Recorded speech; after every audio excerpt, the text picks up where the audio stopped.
Hello everyone, welcome to সাধাৰণ জ্ঞান জিকে। আজিৰ খণ্ডটোত মই ইণ্ডিয়ান পলিটি আৰু কনষ্টিটিউশ্যনৰ পৰা কেইটামান গুৰুত্বপূৰ্ণ প্ৰশ্ন লৈ আহিছোঁ। আটাইবোৰ প্ৰশ্ন অসম চৰকাৰৰ অধীনত অনুষ্ঠিত কৰা কম্পিটিটিভ এক্সামবোৰত আহি গৈছে, গতিকে ভিডিঅ'টো শেষলৈকে মন দি চাব, কাৰণ আগলৈকো এইকেইটা প্ৰশ্ন অহাৰ সম্পূৰ্ণ সম্ভাৱনা আছে।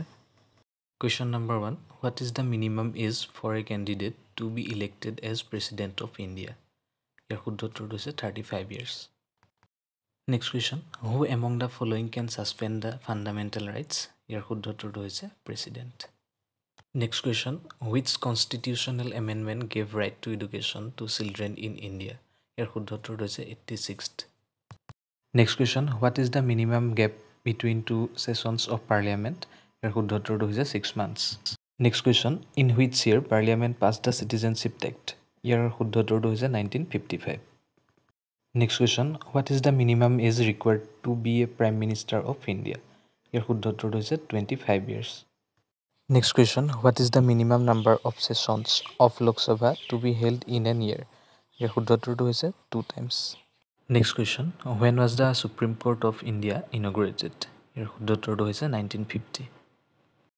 Next question. In which year was the railway budget separated from the general budget?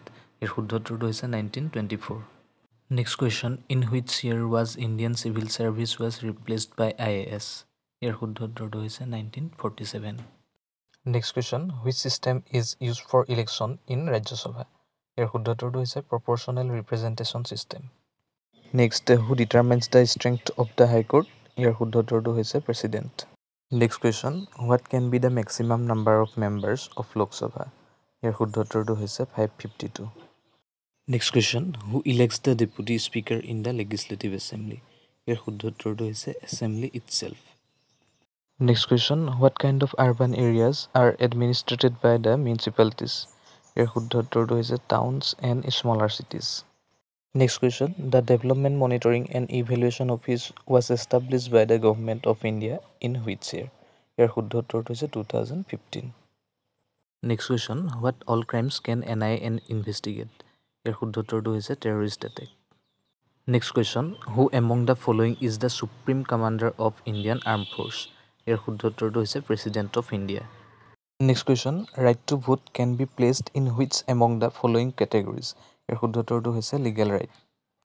Next question. Which of the following was the first Speaker of Lok Sabha? ইয়াৰ শুদ্ধ উত্তৰটো হৈছে G.V. Mavalankar.